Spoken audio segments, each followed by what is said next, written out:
Hi dears, welcome back. ನಾನು Syria. ಇವತ್ತಿನ ವಿಡಿಯೋದಲ್ಲಿ ನಾವು ನೋಡೋಣ ಇಡೀ ರಾಗಿ ಹಾಗೂ ಹೆಸರು ಕಾಳನ್ನು ಉಪಯೋಗಿಸಿಕೊಂಡು ಮಾಡುವಂತಹ 2-3 ಬ್ರೇಕ್ಫಾಸ್ಟ್ ರೆಸಿಪೀಸ್. ಹೆಲ್ತಿಗೆ ತುಂಬ ಉತ್ತಮ. BP ಶುಗರ್ ಇದ್ದವರಿಗೆಲ್ಲ ತುಂಬ ಒಳ್ಳೆಯದು. ವಿಡಿಯೋ ನೋಡೋಣ.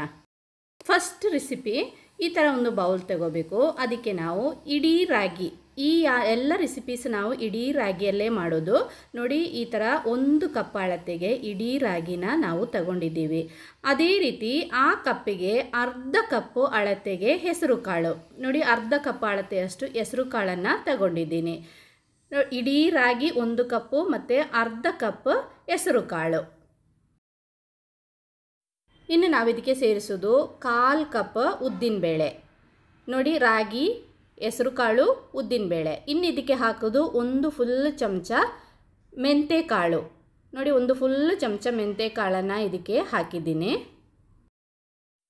ಇದನ್ನೆಲ್ಲ ನಾವಿನ್ನು ನೆನೆಸಲಿಕ್ಕೆ ಹಾಕಬೇಕು. ಅದಕ್ಕಿಂತ ಮುಂಚೆ ನೀರು ಹಾಕಿ ಒಂದು 5-6 ಸರ್ತಿ ಚೆನ್ನಾಗಿ ನಾವಿದನ್ನು ವಾಶ್ ಮಾಡಬೇಕು. ಇದೇ ರೀತಿ ಕ್ಲೀನ್ ಮಾಡಿ ವಾಶ್ ಮಾಡಬೇಕು.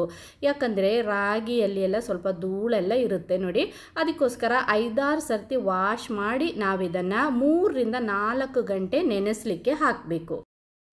ರಾಗಿ, ಹೆಸರು ಕಾಳು, ಮೆಂತೆಕಾಳು, ಅದೇ ರೀತಿ ಉದ್ದಿನಬೇಳೆ, ಇದನ್ನೆಲ್ಲ 5-6 ಸರ್ತಿ ಕ್ಲೀನ್ ಮಾಡಿ ಇನ್ನು ಇದಕ್ಕೆ ನೀರು ಹಾಕಿ 3-4 ಗಂಟೆ ನಾವು ನೆನೆಸಲಿಕ್ಕೆ ಬಿಡಬೇಕು. ನಾನು ಇವಾಗ ಸ್ವಲ್ಪ ನೀರು ಹಾಕಿ ಇದನ್ನು ಕವರ್ ಮಾಡಿ ನೆನೆಸಲಿಕ್ಕೆ ಬಿಡ್ತಾ ಇದ್ದೀನಿ.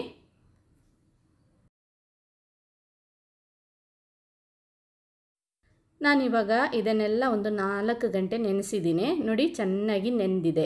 ಇನ್ನು ನಾವು ಒಂದು ಮಿಕ್ಸಿ ಜಾರಿಗೆ ಹಾಕಿ ಇದನ್ನೆಲ್ಲ ಒಳ್ಳೆ ಫೈನಾಗಿ ಗ್ರೈಂಡ್ ಮಾಡಬೇಕು.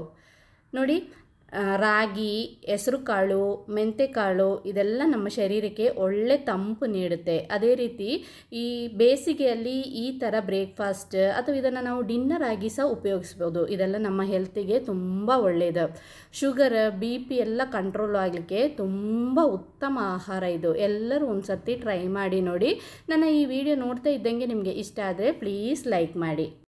ಇವಾಗ ಒಳ್ಳೆ ಫೈನಾಗಿ ಗ್ರೈಂಡ್ ಮಾಡಿದ್ದೀನಿ. ಎಷ್ಟು ಫೈನಾಗಿ ನಮಗೆ ಗ್ರೈಂಡ್ ಮಾಡಲಿಕ್ಕಾಗುತ್ತೋ ಅಷ್ಟು ಫೈನಾಗಿ ಇದನ್ನು ಗ್ರೈಂಡ್ ಮಾಡಬೇಕು. ನೋಡಿ, ಇದೇ ಥರ ಒಳ್ಳೆ ಫೈನಾಗಿ ನಾನು ಗ್ರೈಂಡ್ ಮಾಡಿ ಒಂದು ಬೌಲಿಗೆ ಹಾಕ್ತಾ ಇದ್ದೀನಿ. ಇನ್ನು ನಾವೇನು ಮಾಡಬೇಕು, ಇದನ್ನು ಕವರ್ ಮಾಡಿ, ನೋಡಿ ಇದೇ ಥರ ಚೆನ್ನಾಗಿ ಮಿಕ್ಸ್ ಮಾಡಿ ಕವರ್ ಮಾಡಿ ಒಂದು 4-5 ಗಂಟೆ ಇದನ್ನು ಕವರ್ ಮಾಡಿ ಫರ್ಮೆಂಟೇಷನ್ ಆಗಲಿಕ್ಕೋಸ್ಕರ ಬಿಡಬೇಕು. ಈಗ ಬೆಳಗಿನ ಬ್ರೇಕ್ಫಾಸ್ಟಿಗಾದರೆ ನಾವು ಇಡ್ಲಿ, ದೋಸೆ ಎಲ್ಲ ಗ್ರೈಂಡ್ ಮಾಡಿ ಇಡ್ತೀವಲ್ಲ, ಅದೇ ರೀತಿ ರಾತ್ರಿ ನಾವು ಇದನ್ನು ರುಬ್ಬಿ ಇಟ್ಟರೆ ಬೆಳಿಗ್ಗೆಗೆ ನಮಗೆ ತಿಂಡಿ ಮಾಡಲಿಕ್ಕೆ ರೆಡಿ ಆಗುತ್ತೆ.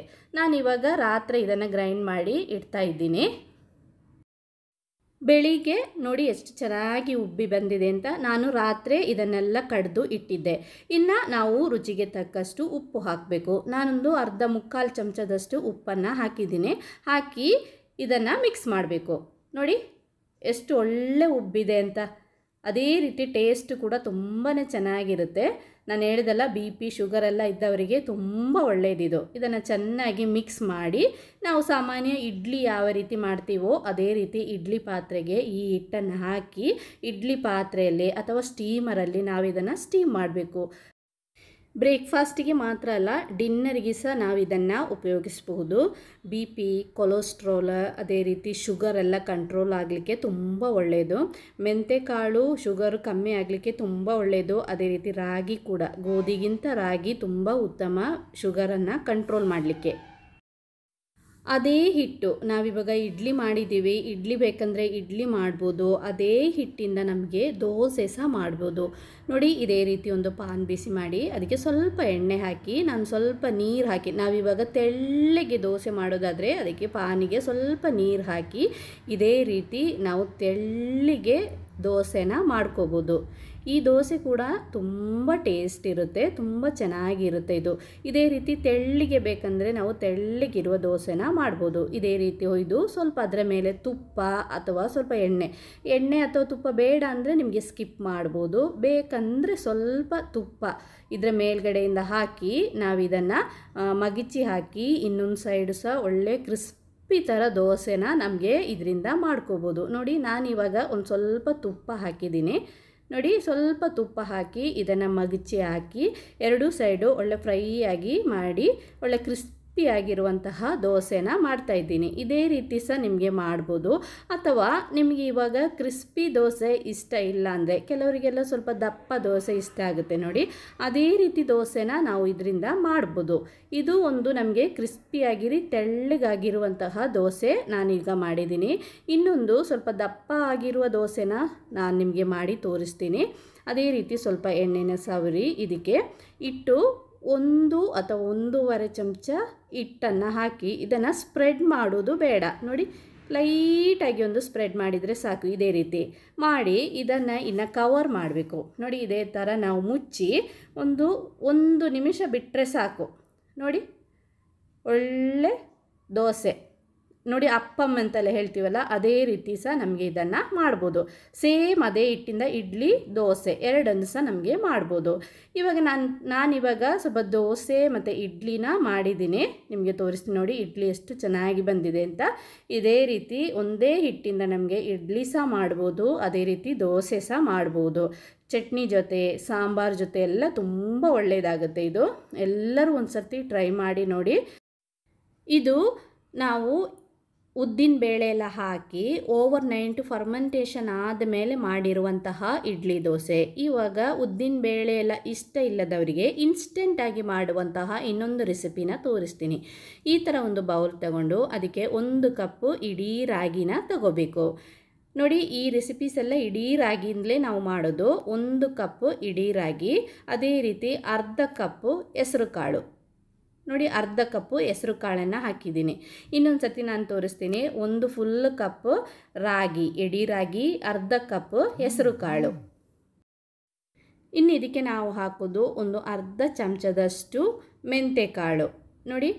ಶುಗರೆಲ್ಲ ಕಂಟ್ರೋಲ್ ಆಗಲಿಕ್ಕೆ ತುಂಬ ಒಳ್ಳೆಯದು ಮೆಂತೆಕಾಳು. ಇನ್ನು ಇದಕ್ಕೆ ನೀರು ಹಾಕಿ 5-6 ಸರ್ತಿ ಚೆನ್ನಾಗಿ ನಾವು ಇದನ್ನು ವಾಶ್ ಮಾಡಬೇಕು. ರಾಗಿಯಲ್ಲೆಲ್ಲ ತುಂಬ ಧೂಳು ಕಸ ಎಲ್ಲ ಇರುತ್ತೆ, ಅದಕ್ಕೋಸ್ಕರ ಕೈಯಲ್ಲಿ ಈ ಥರ ಚೆನ್ನಾಗಿ ನಾವು ಪ್ರೆಸ್ ಮಾಡಿ ಒಂದು 5-6 ಸರ್ತಿ ವಾಶ್ ಮಾಡಿ ಆಮೇಲೆ ನಾವು ಇದನ್ನು ನೆನೆಸಲಿಕ್ಕೆ ಹಾಕಬೇಕು ನೋಡಿ. ನೀರಲ್ಲಿ ಎಷ್ಟು ಕಸ ಇದೆ ನೋಡಿ. ನಾನಿವಾಗ ಒಂದು 5-6 ಸರ್ತಿ ವಾಶ್ ಮಾಡಿದ್ದೀನಿ. ಇನ್ನು ಇದಕ್ಕೆ ನೀರು ಹಾಕಿ ನಾವು 3-4 ಗಂಟೆ ಇದನ್ನು ನೆನೆಸಬೇಕು. ಬೆಳಗಿನ ತಿಂಡಿಗಾದರೆ ನಾವು ರಾತ್ರಿ ಇದನ್ನು ನೆನೆಸಲಿಕ್ಕೆ ಬಿಡಬೇಕು ನೋಡಿ. ನಾನಿವಾಗ ಇದಕ್ಕೆ ನೀರು ಹಾಕಿ ಬೆಳಗ್ಗೆ ತಿಂಡಿಗೋಸ್ಕರ ರಾತ್ರಿ ಇದನ್ನು ನೀರಿಗೆ ಹಾಕಿದ್ದೀನಿ. ಬೆಳಿಗ್ಗೆ ನೋಡಿ, ಬೆಳಿಗ್ಗೆ ಆಗುವಾಗ ಚೆನ್ನಾಗಿ ಇದೇ ರೀತಿ ನೆಂದಿರುತ್ತೆ ನೋಡಿ, ಎಷ್ಟು ಚೆನ್ನಾಗಿ ನೆಂದಿದೆ. ಈಗ ಬೆಳಿಗ್ಗೆ ನಮಗೆ ದಿಢೀರಾಗಿ ಇನ್ಸ್ಟೆಂಟಾಗಿ ಮಾಡಬಹುದು ಈ ತಿಂಡಿನ, ಅದಕ್ಕೋಸ್ಕರ ನಾನಿವಾಗ ರಾತ್ರಿ ನೆನೆಸಿದ್ದೆ. ಇನ್ನು ಇದನ್ನೆಲ್ಲ ಮಿಕ್ಸಿ ಜಾರಿಗೆ ಹಾಕಬೇಕು. ನಾವಿವಾಗ ನೀರು ದೋಸೆ ಎಲ್ಲ ಮಾಡ್ತೀವಲ್ಲ ಅದೇ ರೀತಿ ರಾತ್ರಿ ಇದನ್ನೆಲ್ಲ ನೆನೆಸ್ಲಿಕ್ಕೆ ಹಾಕಿ ಇನ್ಸ್ಟೆಂಟಾಗಿ ನಮಗೆ ಬೆಳಿಗ್ಗೆ ಬೇಗ ಎದ್ದು ಇದನ್ನು ಆವಾಗಲೇ ರುಬ್ಬಿ ನಾವು ಇದನ್ನು ಫರ್ಮೆಂಟೇಷನ್ ಆಗಲಿಕ್ಕೆಲ್ಲ ಬಿಡಲಿಕ್ಕಿಲ್ಲ, ರುಬ್ಬಿ ಆವಾಗಲೇ ನಾವು ಈ ದೋಸೆನ ಮಾಡೋದು. ಇನ್ನು ನಾವು ರುಬ್ಬುವಾಗ ಸ್ವಲ್ಪ ಕರಿಬೇವು ಸೊಪ್ಪು, 2 ಹಸಿಮೆಣಸಿನಕಾಯಿ, 1 ಶುಂಠಿ, ಸಣ್ಣ ಪೀಸು ಶುಂಠಿ ಮತ್ತು ಸ್ವಲ್ಪ ನೀರುಳ್ಳಿನ ಹಾಕ್ಬೋದು ಇದ್ರ ಜೊತೆಲಿ ನೋಡಿ. ನಾನಿವಾಗ ಒಂದು ಸ್ವಲ್ಪ ನೀರುಳ್ಳಿ, 1 ಪೀಸ್ ನೀರುಳ್ಳಿ, ಅದೇ ರೀತಿ 2 ಹಸಿಮೆಣಸಿನಕಾಯಿ, 1 ಸಣ್ಣ ಪೀಸ್ ಶುಂಠಿ, ಆಮೇಲೆ ಸ್ವಲ್ಪ ಕರಿಬೇವು ಸೊಪ್ಪು ಅದನ್ನೆಲ್ಲ ಹಾಕಿದ್ದೀನಿ. ಇನ್ನು ಇದಕ್ಕೆ ನಾವು ರುಚಿಗೆ ತಕ್ಕಷ್ಟು ಉಪ್ಪನ್ನು ಸಹ ಸೇರಿಸಬೇಕು ನೋಡಿ. ನಾನಿವಾಗ ಒಂದು ಅರ್ಧ ಚಮಚದಷ್ಟು ಉಪ್ಪನ್ನು ಹಾಕಿದ್ದೀನಿ. ನಿಮಗೆ ಬೇಕಂದರೆ ಸ್ವಲ್ಪ ಜೀರಿಗೆ ಸಹ ಇದ್ರ ಜೊತೆ ಹಾಕ್ಬೋದು. ನಾನೊಂದು 1/4 ಚಮಚದಷ್ಟು ಜೀರಿಗೆಯನ್ನು ಸಹ ಹಾಕಿದ್ದೀನಿ. ಜೀರಿಗೆ ಬೇಡ ಅಂದರೆ ನಿಮಗೆ ಸ್ಕಿಪ್ ಮಾಡ್ಬೋದು. ಇನ್ನು ಇದಕ್ಕೆ ನೀರು ಹಾಕಿ ಇದನ್ನು ಸಹ ಒಳ್ಳೆ ಫೈನಾಗಿ ನಾವು ಇದನ್ನು ಗ್ರೈಂಡ್ ಮಾಡಬೇಕು. ನಾನಿವಾಗ ಇದನ್ನು ಒಳ್ಳೆ ಫೈನಾಗಿ ಗ್ರೈಂಡ್ ಮಾಡಿದ್ದೀನಿ. ಇದೇ ರೀತಿ ಒಂದು ಬೌಲಿಗೆ ಹಾಕ್ತಾಯಿದ್ದೀನಿ. ಎಷ್ಟು ನಮಗೆ ಫೈನಾಗಿ ಗ್ರೈಂಡ್ ಮಾಡ್ಬೋದೋ ಅಷ್ಟು ಇದು ಫೈನಾಗಿ ಗ್ರೈಂಡ್ ಆದರೆ ತುಂಬ ಒಳ್ಳೆಯದು. ಬೇಕಂದರೆ ಇದು ಗ್ರೈಂಡ್ ಮಾಡುವಾಗ ನಿಮಗೆ ಸ್ವಲ್ಪ ತೆಂಗಿನಕಾಯಿ ತುರಿನ ಸಹ ಹಾಕಿದರೆ ಟೇಸ್ಟ್ ತುಂಬ ಚೆನ್ನಾಗಿರುತ್ತೆ ನೋಡಿ. ಇನ್ನು ಮಿಕ್ಸಿ ಜಾರನ್ನು ಸಲ ತೊಳೆದು ಸ್ವಲ್ಪ ನೀರನ್ನು ಸಹ ಇದಕ್ಕೆ ಹಾಕಿದ್ದೀನಿ. ಆಮೇಲೆ ಇದನ್ನು ಚೆನ್ನಾಗಿ ಇದೇ ರೀತಿ ಮಿಕ್ಸ್ ಮಾಡಬೇಕು. ಇನ್ನು ಉಪ್ಪನ್ನೆಲ್ಲ ಒಂದು ಸರ್ತಿ ಟೆಸ್ಟ್ ಮಾಡ್ಕೋಬೇಕು, ಯಾಕಂದರೆ ನಾವು ಗ್ರೈಂಡ್ ಮಾಡುವಾಗಲೇ ಉಪ್ಪನ್ನು ಹಾಕಿದ್ವಿ. ಇದೇ ರೀತಿ ಚೆನ್ನಾಗಿ ಮಿಕ್ಸ್ ಮಾಡಬೇಕು ನೋಡಿ. ಒಳ್ಳೆ ಮಿಕ್ಸ್ ಆದಮೇಲೆ ನಾವು ಒಂದು ಪಾನನ್ನು ಬಿಸಿ ಮಾಡಬೇಕು. ಇದೇ ರೀತಿ ಪಾನ್ ಬಿಸಿ ಆದಮೇಲೆ ಸ್ವಲ್ಪ ಎಣ್ಣೆ ಇದೇ ರೀತಿ ಹಾಕಿ ನಾವಿದನ್ನು ಓವರ್ನೈಟ್ ಫರ್ಮೆಂಟೇಷನ್ಗೆಲ್ಲ ಇಡೋದಿಲ್ಲ, ನಾವು ಇದನ್ನು ಗ್ರೈಂಡ್ ಮಾಡಿ ಆವಾಗಲೇ ದೋಸೆ ಮಾಡೋದು.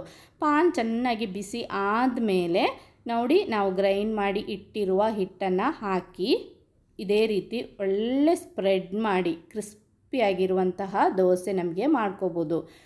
ನೋಡಿ ಇದೇ ರೀತಿ ಒಳ್ಳೆ ಫೈನಾಗಿ ನಾವು ಗ್ರೈಂಡ್ ಮಾಡಿದರೆ ಇದೇ ರೀತಿ ಈಸಿಯಾಗಿ ನಮಗೆ ಸ್ಪ್ರೆಡ್ ಮಾಡಲಿಕ್ಕೆ ಒಳ್ಳೆಯದಾಗುತ್ತೆ. ಇನ್ನು ಇದರ ಮೇಲೆ ಬೇಕಂದರೆ ಸ್ವಲ್ಪ ತುಪ್ಪ ಅಥವಾ ಎಣ್ಣೆನ ಹಾಕಿ ಮಗಚಿ ಹಾಕಿ ಎರಡೂ ಸೈಡ್ ಚೆನ್ನಾಗಿ ಫ್ರೈ ಆಗಬೇಕು. ನಾನಿವಾಗ ಒಂದು ಸ್ವಲ್ಪ ತುಪ್ಪ ಹಾಕ್ತಿದ್ದೀನಿ, ಯಾಕಂದರೆ ರಾಗಿ ನಮ್ಮ ಬಾಡಿಗೆ ನಮ್ಮ ಶರೀರಕ್ಕೆ ಬೇಗ ಅಬ್ಸರ್ವ್ ಆಗಲಿಕ್ಕೆ ತುಪ್ಪ ತುಂಬ ಒಳ್ಳೆಯದು. ತುಪ್ಪ ಒಂದು ಸ್ವಲ್ಪ ಹಾಕಿ ಒಂದು ಸೈಡು ಒಳ್ಳೆ ಫ್ರೈ ಆದಮೇಲೆ ಇದನ್ನು ಮಗಚಿ ಹಾಕಿ ಇನ್ನೊಂದು ಸೈಡು ಸಹ ನಾವು ಫ್ರೈ ಮಾಡಬೇಕು. ನೋಡಿ ಇವಾಗ ಈ ಸೈಡ್ ಒಂದು ಸೈಡು ನೋಡಿ ಈ ಥರ ಎದ್ದು ಬರ್ತಾ ಇದೆ, ಎಷ್ಟು ಚೆನ್ನಾಗಿದೆ ನೋಡಿ. ಇದನ್ನು ಇನ್ನು ಮಗಚಿ ಹಾಕಿ ನಾವು ಇನ್ನೊಂದು ಸೈಡ್ ಸಹ ಫ್ರೈ ಮಾಡಬೇಕು. ಇದು ನನಗೆ ಒಬ್ಬರು ಡಾಕ್ಟ್ರು ಹೇಳಿಕೊಟ್ಟಿರುವಂತಹ ರೆಸಿಪೀಸ್. ಶುಗರ್, BP, ಕೊಲೆಸ್ಟ್ರಾಲ್ ಎಲ್ಲ ಕಂಟ್ರೋಲ್ ಆಗಲಿಕ್ಕೆ ತುಂಬ ಒಳ್ಳೆಯದು. ರಾಗಿ ಗ್ಲೂಟನ್ ಫ್ರೀ ಆಗಿರೋದ್ರಿಂದ ಡಯಟ್ ಮಾಡುವವರಿಗೆ, BP, ಶುಗರ್ ಎಲ್ಲ ಕಂಟ್ರೋಲ್ ಆಗಲಿಕ್ಕೆ, ಅದೇ ರೀತಿ ಕೊಲೆಸ್ಟ್ರಾಲ್ ಇರುವವರಿಗೆಲ್ಲ ತುಂಬ ಒಳ್ಳೆಯದು. ಬ್ರೇಕ್ಫಾಸ್ಟಿಗೆ ಮಾತ್ರ ಅಲ್ಲ, ಡಿನ್ನರಿಗೆ ಮತ್ತು ಬ್ರೇಕ್ಫಾಸ್ಟಿಗೆ ಇದೇ ರೀತಿ ಮಾಡಿ ಸೇವಿಸಿದರೆ ತುಂಬ ಒಳ್ಳೆಯದು. ಇವಾಗ ಚಪಾತಿ ಎಲ್ಲ ಮಾಡಿ ತಿನ್ನೋದಕ್ಕಿಂತ ಇದೇ ರೀತಿ ರಾಗಿ ಐಟಮ್ಸ್ ಎಲ್ಲ ತಿಂದರೆ ತುಂಬ ಒಳ್ಳೆಯದು ಅಂತ ಇವಾಗೆಲ್ಲ ಡಾಕ್ಟರ್ಸ್ ಹೇಳ್ತಾರೆ. ರಾಗಿ ಗ್ಲೂಟನ್ ಫ್ರೀ. ಈಗ ಚಪಾತಿ ಗೋಧಿಯಲ್ಲಿ ಎಲ್ಲ ಗ್ಲೂಟನ್ ಜಾಸ್ತಿ ಇರೋದ್ರಿಂದ ಶುಗರೆಲ್ಲ ಕಂಟ್ರೋಲ್ ಆಗೋದಿಲ್ಲ ಅಂತ ಇವಾಗೆಲ್ಲ ಡಾಕ್ಟರ್ಸ್ ಎಲ್ಲ ಹೇಳ್ತಾ ಇದ್ದಾರೆ. ಅದಕ್ಕೋಸ್ಕರ ಇದೇ ರೀತಿ ಇಡೀ ರಾಗಿ ತುಂಬ ಒಳ್ಳೆಯದು. ಈಗ ಪೌಡರ್ಗೆ ಅಂತೆಲ್ಲ ನಾವು ಇಡೀ ರಾಗಿನೇ ತುಂಬ ಉತ್ತಮ. ಎಲ್ಲರೂ ಒಂದು ಸರ್ತಿ ಟ್ರೈ ಮಾಡಿ ನೋಡಿ. ಈ ಥರ ದೋಸೆ ಎಲ್ಲ ಮಾಡಿ ಒಳ್ಳೆ ಚಟ್ನಿ, ಇವಾಗ ನಮಗೆ ಅಷ್ಟೊಂದು ಟೇಸ್ಟ್ ಇಲ್ಲ ಅಂದರೆ ನಾವು ಮಾಡುವಂತಹ ಚಟ್ನಿ ಅಥವಾ ಸಾಂಬಾರು ಅದರಿಂದ ನಮಗೆ ಟೇಸ್ಟ್ ತುಂಬ ಚೆನ್ನಾಗಿರುತ್ತೆ. ಇಷ್ಟ ಆದರೆ ಪ್ಲೀಸ್ ಲೈಕ್ ಮಾಡಿ, ಶೇರ್ ಮಾಡಿ, ಕಮೆಂಟ್ ಮಾಡಿ. ಇದೇ ರೀತಿ ಇನ್ನೊಂದು ವಿಡಿಯೋ ಆಗಿ ಬರ್ತೀನಿ. ಟಿಲ್ ದೆನ್ ಬಾಯ್ ಬಾಯ್.